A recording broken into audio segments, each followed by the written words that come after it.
Good morning, good afternoon, or good evening. I'm Dr. Bob Milligan. Welcome to the first Learning Edge Coaching Tip webcast.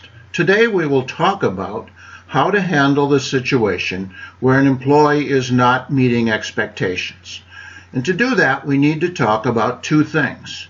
One is what kind of feedback to provide, and secondly is how to best provide that feedback.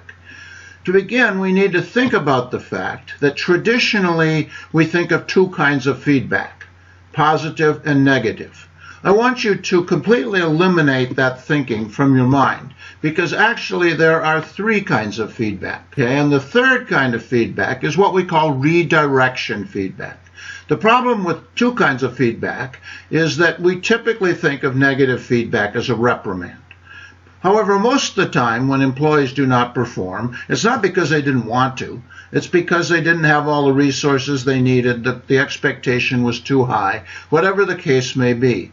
And in that situation, we need to choose redirection feedback. And as the name says, we redirect to success. The following diagram describes a little better what redirection feedback is and contrasts it with negative feedback.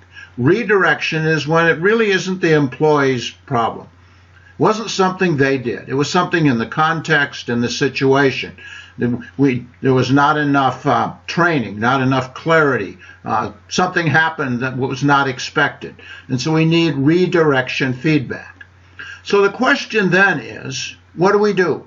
Well, one of the problems we have, and what makes this so difficult, is that when we bring up the issue of improving performance, employees tend to expect negative feedback, and they tend to get defensive.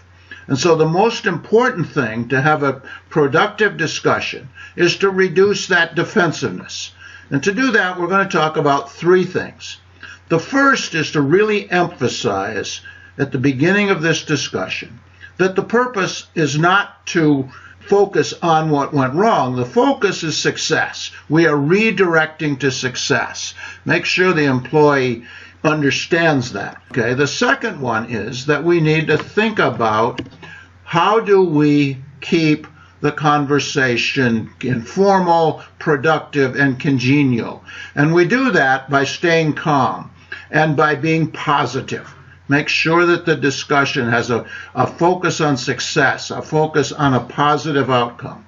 And the third one is to focus on future performance. When we talk about what happened, what went wrong, we put the employee in a very difficult situation because they can't change that. That's history. No matter how much they want to, they can't change their performance yesterday. But if we focus on, as quickly as possible, what they will do in the future, that is something they have control over. So it's very important to understand that when we're helping employees succeed, we need a lot of positive feedback, we need a lot of redirection feedback, and only rarely are we going to have to use a reprimand, a choice, a negative feedback.